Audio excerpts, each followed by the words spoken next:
भगवान श्री कृष्ण कहते हैं कि अगर कोई आपका अपना है या कोई आपसे बड़ा है तो उसका अपने प्रति गलत व्यवहार कभी भी सहन नहीं करना चाहिए। यह गीता का उपदेश हमारी जिंदगी से भी जुड़ा है। हम भी अपने मन की अधिकतर तकलीफों को यह सोचकर जिंदगी भर सहते रहते हैं कि यह तो मेरा अपना है, यह तो मेरा बड़ा है, इसको हम कैसे कुछ कह सकते हैं। हम अगर नहीं सहेंगे, कुछ कह देंगे तो हमारे रिश्ते ही खराब हो जाएंगे, हमारे रिश्ते ही समाप्त हो जाएंगे। पर सोचने की बात यह है कि उस व्यक्ति को आप अपना कैसे मान सकते हैं जो आपकी तकलीफों की वजह हो। अपना तो वह होता है जो हमारी तकलीफों को दूर कर दे। तो गीता का यह उपदेश है कि किसी को भी अपना फायदा मत उठाने दो, किसी को भी खुद पर जुल्म मत करने दो, क्योंकि आप जितना सहेंगे लोग आपको उतना सहने के लिए और मजबूर करेंगे। श्री कृष्ण कहते हैं, ज्ञानी जन न ही बीते हुए कल का शोक करते हैं और न ही आने वाले कल की चिंता करते हैं। इसीलिए जो होने वाला है वह होकर ही रहता है और जो नहीं होने वाला है वह कभी नहीं होगा। ऐसा निश्चय जिसे समझ में आ जाता है, जिसकी बुद्धि में आ जाता है, उसे कभी कोई चिंता नहीं सताती, कोई दुख नहीं सताता। हमारे सारे दुखों का कारण ही यही है। या तो हम जो वक्त गुजर चुका है उसे सोच सोच कर परेशान होते रहते हैं, या भविष्य की चिंता करके खुद को बीमार कर देते हैं, नष्ट कर देते हैं। गीता का ज्ञान हमें यही सिखाता है कि न तो हम बीता हुआ कल बदल सकते हैं और न ही आने वाले कल पर नियंत्रण कर सकते हैं। हमारे हाथ में सिर्फ वर्तमान है, सिर्फ आज का ही पल है। हमारा 98% तनाव और चिंताएं भूतकाल और भविष्यकाल के बारे में सोचते रहने से होती हैं। हम हमेशा उसी में जीते रहते हैं, मगर वर्तमान में कभी नहीं जीते, इस पल को कभी नहीं जीते। जब आप वर्तमान का पूरा आनंद लेना सीख जाओगे तभी आपकी जिंदगी से तनाव कम होगा, चिंताएं खत्म होंगी। वर्तमान में जीना एक बहुत बड़ी उपलब्धि है। हमारे हाथ में भी सिर्फ आज का ही पल है। हमें जो भी करना है आज ही करना है। जो भी मनुष्य दुनिया के सारे सहारे छोड़कर सिर्फ भगवान को ही अपना सहारा मान लेता है, उसकी हर जरूरत वह ईश्वर पूरी करता है। श्री कृष्ण कहते हैं कि जो मुझ पर निर्भर होते हैं उनको जो चाहिए वह मैं जरूर देता हूं और उनकी हर प्रकार से रक्षा भी करता हूं। श्री कृष्ण कहते हैं कि इस संसार में हमारा कुछ भी नहीं है। गीता सार में आपने कई बार सुना होगा कि तुम्हारा क्या गया जो तुम रोते हो, तुम क्या लाए थे जो तुमने खो दिया, तुमने क्या पैदा किया जो नष्ट हो गया, तुमने जो लिया यहीं से लिया, जो कुछ भी दिया यहीं पर दिया, जो आज तुम्हारा है कल किसी और का होगा। क्योंकि परिवर्तन इस संसार का नियम है। कल तक जिसके बिना आप जी नहीं सकते थे, आज उनसे कोई रिश्ता ही नहीं है, बातचीत तक नहीं है। कहां गए वह जीवन भर के सारे रिश्ते, वह सारे मित्र जो साथ जीने मरने की बातें करते थे, आज पता भी नहीं कि वह लोग कहां चले गए। यह संसार परिवर्तनशील है, सब लोग यहां बदल जाते हैं, हर रिश्ता बदल जाता है। और तो और ये हमारा शरीर भी हर दिन बदल रहा है, बचपन से जवानी, जवानी से बुढ़ापा, और एक दिन यह शरीर हमारा साथ छोड़ देता है। तो किसके लिए रोना और किसकी चिंता करना। हम सारी जिंदगी चीजों को, रिश्तों को, जिंदगी को बनाने में, सजाने में, संवारने में लगे रहते हैं, लेकिन एक दिन सब कुछ बिखर जाता है। सारी जिंदगी जिस संपत्ति और रिश्तों के लिए हम लड़ते रहते हैं, एक दिन सब कुछ छोड़कर हमें इस दुनिया से जाना पड़ता है। गीता का यह उपदेश हमें सिखाता है कि किसी से भी हद से ज्यादा मोह कभी मत करना।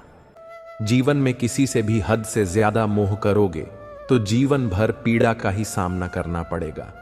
जो व्यक्ति अपने मोह से बाहर नहीं आता, उसका सब कुछ उससे छिन जाता है, उसकी सारी खुशी खत्म हो जाती है।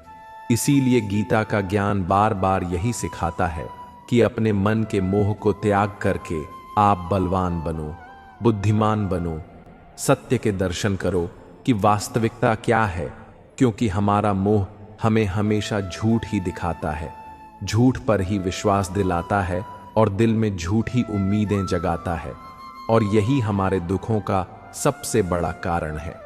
हम ही मोह कर लेते हैं, हम ही लोगों से उम्मीदें लगा बैठते हैं, पर वास्तविकता बिल्कुल अलग होती है।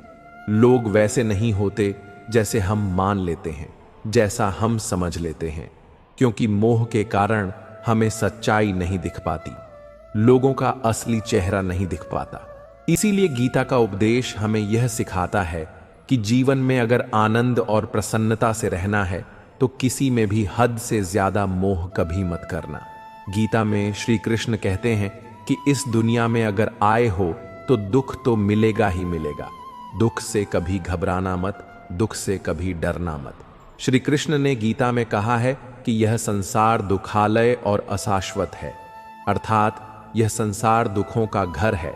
जैसे औषधालय में औषधि मिलती है, पुस्तकालय में पुस्तकें मिलती हैं, चिकित्सालय में चिकित्सा होती है, वैसे इस संसार को भी श्री कृष्ण ने एक नाम दिया है, दुखालय, जहां पर दुख मिलता हो। दुख तो यहां हर किसी के जीवन में आता ही है, लेकिन अगर दुख आया है तो सुख भी आएगा। इसीलिए दुख से कभी डरना नहीं चाहिए, क्योंकि यह संसार दुखालय भी है और अशाश्वत भी है। अशाश्वत का मतलब यही होता है कि यहां स्थायी कुछ भी नहीं है, यहां सब कुछ बदल जाता है। दुख सुख में बदल जाता है और सुख दुख में बदल जाता है। सम्मान अपमान में और अपमान सम्मान में बदल जाता है। खुशी दर्द में और दर्द खुशी में कभी भी बदल जाती है। जीत हार में और हार जीत में यहाँ कभी भी कुछ भी बदल सकता है, कुछ भी स्थायी नहीं है। ना ही हम स्थायी हैं, ना ही हमसे जुड़ी कोई चीज यहाँ पर स्थायी है, क्योंकि यह संसार अशाश्वत है, शाश्वत नहीं है। यहाँ सब कुछ बदलने वाला है, यहाँ कुछ भी स्थायी नहीं रहेगा। तो आपका दुख भी स्थायी नहीं रहेगा, इसलिए दुख से कभी भी डरना नहीं चाहिए।